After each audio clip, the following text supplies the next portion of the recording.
2026, hari yang bahagia, cukup cerah untuk hari ini kawasan Kota Janto. Selamat siang semuanya. Kita balik dalam program dengan Jaksa Menyapa. Dengan tema hari ini, wajah baru penanganan perkara pidana umum, perbandingan KUHP lama dan KUHP baru. Jadi yang dulu ribut di sosmed soal KUHP lama dan KUHP baru kayaknya pada viral semua. Jadi di sini teman-teman kejaksaan datang buat kita semua dan bantu kita buat ngejelasin apa bedanya yang lama dan yang baru. Jadi simak betul hingga nanti bareng dengan Hadi dan langsung tes sekarang udah Klaim 100 FM. Kita udah hadir bareng dengan Bang Muhammad Rizky Zafran, Kasubsi 1 Intelijen Kajari Aceh Besar.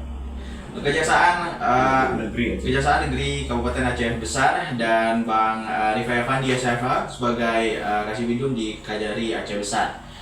Selamat pagi nih Bang Zafran dulu. Udah mau siang kita Bang ya? Selamat pagi menuju siang semua para pendengar setia Radio Panglima Polen. Iya. kita udah telat mulainya. Ini teman-teman ready karena kita ngebahas soal beberapa hal yang baru, soal KUHP lama dan KUHP baru. Teman-teman yang belum ngerti kadang saut-sautannya ada di TikTok, tapi mungkin hari ini bisa nambah ilmu buat kita juga. Gitu juga dengan Bang Rifai yang udah hadir dengan kita. Iya, Assalamualaikum warahmatullahi wabarakatuh. Selamat pagi menjelang siang ya. Iya. Ini ada banyak hal yang perlu kita bahas. Kemarin juga teman-teman kejaksaan ada di Batu Bang Jafran juga yang udah hadir dengan kita. Kita bahas soal beberapa, ya bisa dibilang prestasi dari kejaksaan Aceh Besar, soal rangkaian yang udah dijalani di tahun 2025 dan sekarang udah masuk 2026. Kita terus buat yang lebih baik, termasuk dengan kita yang dulunya takut hukum dan sekarang udah lumayan familiar dan lebih dekat dengan hukum karena udah belajar ilmunya kali ya, jadi udah nggak sebegitu takutnya. Di sini udah ada Bang Rifai dan Bang Japra nih buat ngebantu kita ngebahas tema wajah baru penanganan perkara pidana umum, perbandingan KUHP lama dan KUHP baru. Kita masuk pertanyaan pertama, boleh Bang? Ya, lanjut, santai. Gimana nih kira-kira? KUHP dulu deh, mungkin ada yang belum tahu tuh kepanjangannya atau gimana? Ya, KUHP nih. Kok masyarakat nih konotatifnya nih kasih uang habis perkara. Oh, kasih uang habis perkara. Nggak ada itu.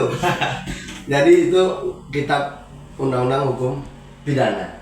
Hukum pidana. Iya. Jadi KUHP itu adalah kitab undang-undang hukum pidana.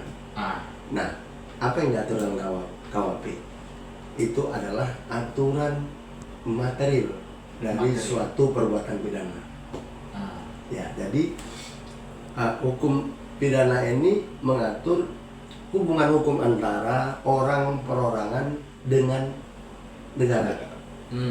Badan hukum atau korporasi sekarang ya dengan negara. Ya. Badan hukum dengan badan hukum tapi terkait dengan pidana. Badan hukum dengan badan hukum juga, tapi terkait dengan pidana. Oh, gitu. Sebenarnya ada juga ya. Ngebacain di fungsinya nih, fungsinya. Fungsinya KUHP itu melindungi kepentingan rakyat atau masyarakat. Negara yang berperan aktif untuk melindungi baik itu orang, nyawa, harta, properti, harta, ya, dan apa satu lagi? Benda. Nah, jadi negara itu melindungi dalam kapasitas hukum pidana ini adalah melindungi segenap warga negara. Seluruh termasuk materinya tadi, Bang. Iya. Di dalam itu itulah tuh pencurian. Iya. Memang kan ngambil barang orang. Ya. Pembunuhan. Pemukulan, apa penganiayaan ya? Ya. Berarti bahasa gaulnya penganiayaan. Oh ya, berarti udah sebagian besar yang mengikat ke pribadi seorangnya itu ya? Iya. Jadi itu dilindungi oleh negara. Gitu ya. Teman-teman mungkin ini soal KUHP lama dan KUHP baru ini disebut dengan wajah baru soal penanganan perkara pidana umum di KUHP baru. Dan sebenarnya seberapa penting nih Pak buat masyarakat tahu nih? Penting kali. Seberapa pentingnya tuh? Baik ini di dalam ada gium hukum itu ada yang namanya teori fiksi. Teori fiksi ini selalu saya sampaikan adalah setiap undang-undang atau peraturan yang diundangkan di dalam lembaran negara maka Semua orang dianggap tahu hukum.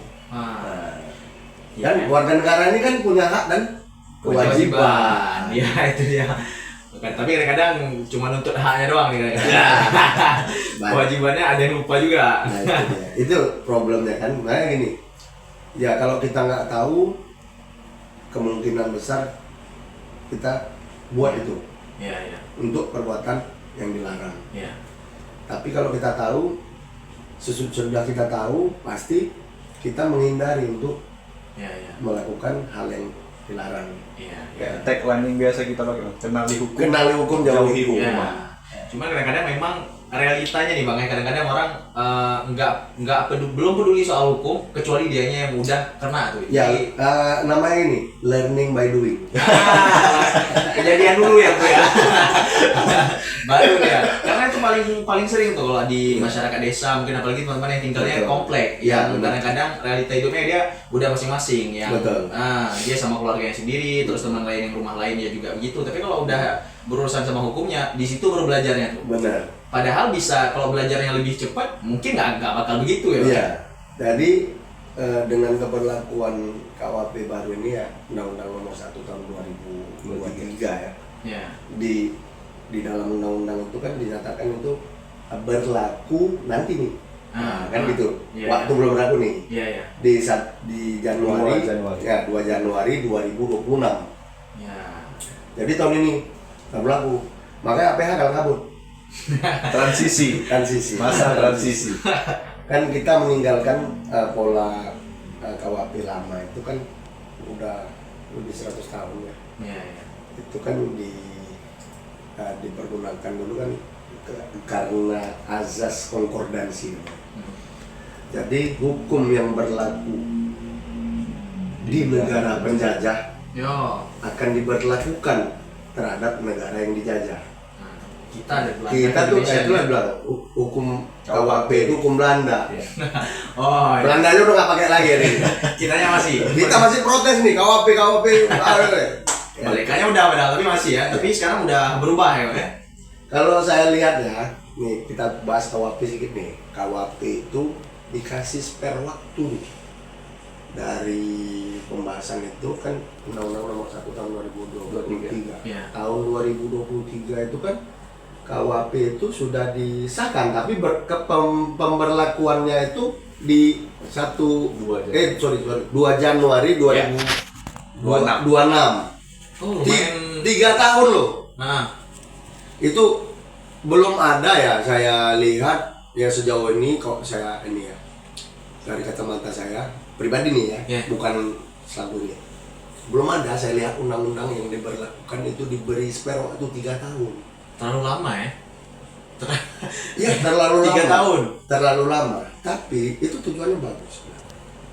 Itu kan membuka peluang, kita kan punya MK untuk menguji. Iya, menguji. Iya. Itu sebenarnya. Nah itu nggak dimanfaatkan kemarin itu. Padahal waktunya udah 3 tahun. Ya tapi kan untuk pengajuan apa kan nggak ada dibatasi oleh waktu. Sepanjang ketentuan itu masih berlaku.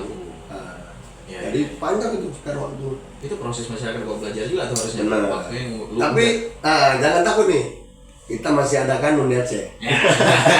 Ada pembaruan lagi Bang. Ya, ada pembaruan itu di pemerkosaan tahun 2025 kemarin di bulan akhir November itu kalau misalnya di kejaksaan gimana tuh kira-kira Bang? Kan ada hukum yang udah diatur sama negara, sementara kanun ini kan ya bisa bilang bagian dari negara juga, cuma hukumnya kan sesuai dengan masyarakat adatnya di Aceh ya. Iya betul. Jadi gini, kanun ini kalau secara teoritik mungkin agak panjang kita bahas. Pada intinya begini, kanun jinayat itu merupakan apa istilahnya leg spesialis teritorial. Jadi terkait dengan aturan-aturan yang ada di dalam jinayat itu ada beberapa hal yang diatur di situ. Pertama ada yang namanya khamar ya, minum-minuman. Mungkin kalau di KUHP nggak ada. Cuma waktu mabuknya aja. Waktu mabuk kemana tuh cabangnya? Mukul orang lah, nyuri. Bagian yang nyusahin orang ini yang ini makanya. Ya, itu kan kriminal ya gitu. Nah, ada Hamar, Maisir, Ya. sama Halwat ya. Halwat. Nah, Halwat ini kan di dalam kanun diperluas, itu ada pemerkosaan. Nah. Dan itu lebih luas sebenarnya pemerkosaan yang ada di dalam kanun jinayat ketimbang di KUHP. Ya. Nah, ya terkait dengan ada satu lagi itu lex spesial ya, undang-undang TPKS ya. Iya, tindak TPKS, pidana tindak pidana kekerasan seksual. Itu nggak bisa kita terapkan di sini, kenapa? Karena kita ada kanun jinayat. Nah, termasuk judi ya. Judi. Nah, mungkin yang besar-besar kita terapkan yang ini karena nggak Kecuali terapkan yang jinayat ya. apa namanya kayak kemarin kasus yang dia mempromosikan Ya, promosi itu nggak di cover masuk di ke dalam ITA ya. kan. Oh, di Nggak kanun bisa. jinayat. Ya, Ya. ada mungkin ya ke depan mungkin akan ada Mungkin ada pembaruan revisi. lagi. Ya, regulasinya sendiri mungkin ya. Nanti ada di pasal-pasal yang lain mungkin. Nah, itulah kurang lebih teman-teman kita coba bahas soal perubahan konsep upaya jaksa nih. Di KUHP baru upaya jaksa diatur jadi lebih rinci. Jadi beberapa yang berubah dibandingkan dengan KUHP lama. Upaya paksa ya, bukan upaya jaksa. Iya. KUHP ya, KUHP. Kalau di dalam KUHP ini cukup luas. Kenapa saya bilang itu termasuk adat, terkait dengan hukum adat itu diatur. Upaya paksa di banyak peran Iya. Upaya paksa itu. Upaya paksa ya, terkait dengan upaya paksa di dalam Yang KUHP. KUHP lama kalau nggak salah kan cuma ini bang, khusus penangkapan, penahanan, Iya, upaya paksa ya. Diperluas. penyitaan ya. Dulu kan nggak ada tuh yang namanya pemblokiran ya. Pemblokiran, penyadapan. Pemblokiran akun-akun gitu, Pak. Iya. Iya. Itu Penyadapan. upaya paksa ini kan ada di KUHP ya. KUHP. Ini kan untuk mengimbangi KUHP yang diberlakukan itu, kemudian diberlakukan pula KUHP. Nah, ini kita balik dulu nih, jangan maju kali nih. Ya. Pak, KUHP itu apa? Ya. Kan gitu. Ya. Kan masyarakat nggak tahu nih. Kan gitu. KUHP adalah aturan formil dari hukum pidana. Ya. Nah, tadi kan KUHP itu kan aturan material. Ya. Kalau KUHP itu aturan formilnya. Apa yang diatur situ? Tata cara untuk melaksanakan dari KUHP. Nah, kita mau melaksanakan KUHP ini, Ya. itulah diatur dalam KUHP. Oh, ya. Kan gitu. Ya. Kalau nggak diatur di situ, Gimana cara? gimana cara mau menegakkan yang namanya KUHP ini, kan gitu. Ya. Nah, prinsipnya satu adalah pelaksanaan penegakan hukum ya, harus dilakukan melalui cara-cara yang tidak bertentangan dengan hukum. Betul. Ya. Kan gitu. Ya. Contoh nih, Ya. kayak Robin Hood kan, Ya. ya, nyuri, Ya. niatnya bagus nih, dia berikan ke fakir miskin. Caranya salah nggak? Ya, tetap salah. Dia nyuri kan gitu. Ya. Nah, makanya di dalam KUHP itu dikedepankan yang namanya due process of law. Jadi proses-proses penanganan perkara itu harus dilakukan tidak melanggar ketentuan.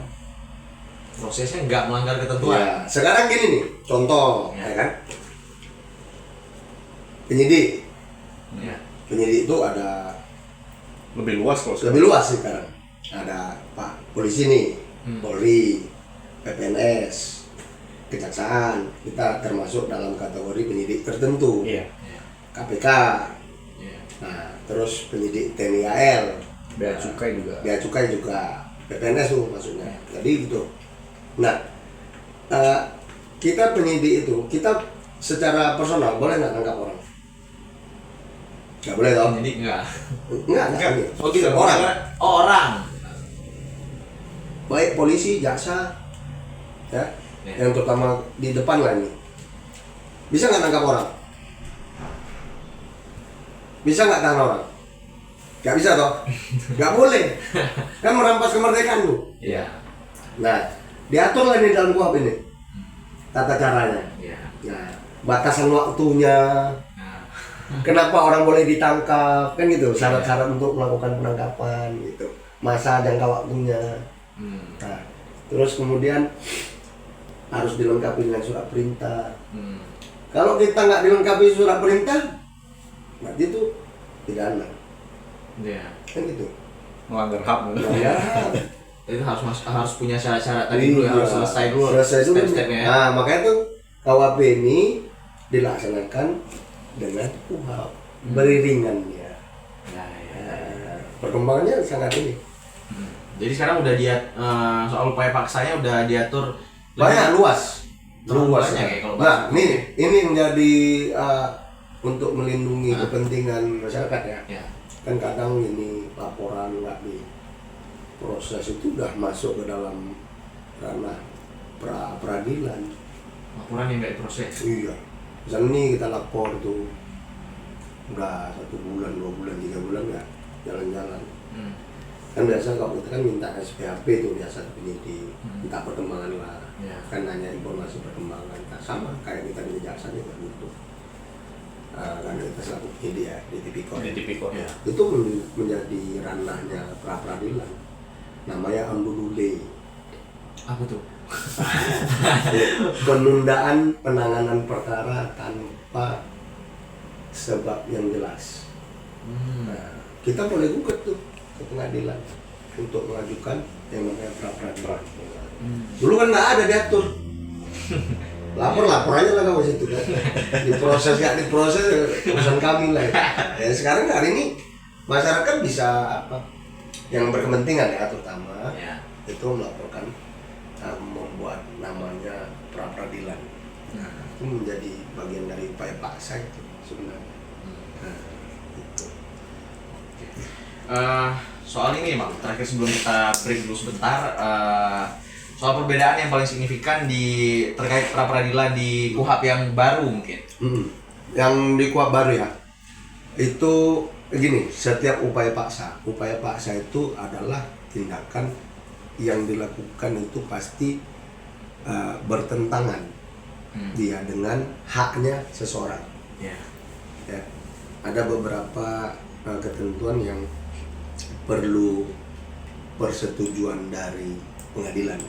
Nah, ada beberapa nih yang singkat saya nih, penetapan tersangka. Betul. Itu nggak perlu izin Pengadilan. tapi dia bisa dijadikan objek pra peradilan. Ya. Kalau dulu nggak ada ya? Dulu nggak ada. Ya. Oh, Ya. ini emang yang baru nih Bang ya di Baru, tapi KUHP. itu di nggak salah saya di Enggak terdengar suaranya. entar ya, Masuk. di MK. Tuh. Masuk oh, enggak.